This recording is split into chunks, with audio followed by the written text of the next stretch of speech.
नमस्कार. आज कार्यकर्त्याच्या अविरत मेहनतीला फळ मिळालंय. 8 वर्षानंतर राज्यात कार्यकर्त्यांच्या निवडणुका झाल्या आणि या निवडणुकीत देवाभाऊ हे केवळ मुख्यमंत्री किंवा पक्षनेते म्हणून नाही तर कार्यकर्ता म्हणून मैदानात उतरलेले सगळ्यांना दिसले.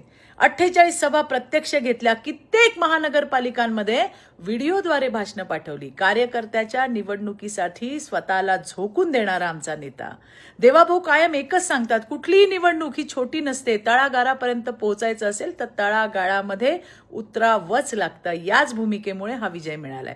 पण लक्षात ठेवा, हा तर फक्त छोटा ट्रेलर आहे. महानगरपालिकेच्या निवडणुकीत देखील भाजपाचाच, महायुतीचाच विजय होणार आहे आणि भाजपा हा सर्वात मोठा पक्ष असेल यात शंका नाही. स्वाभाविकच पराभव मान्य न करता विरोधक आता ईव्हीएम, निवडणूक आयोग यावरती रडगाणं सुरू करतील.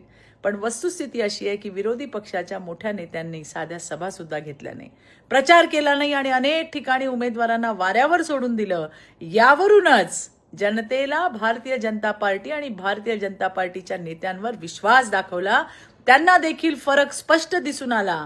कार्यकर्त्यासाठी आणि जनतेसाठी झटणारा नेता म्हणजे देवेंद्र फडणवीस आणि कार्यकर्त्यांचा केवळ आपल्या निवडणुकीसाठी वापर करणारी आणि निवडणूक झाली की जनतेकडे पाठ फिरवणारी ती मविया.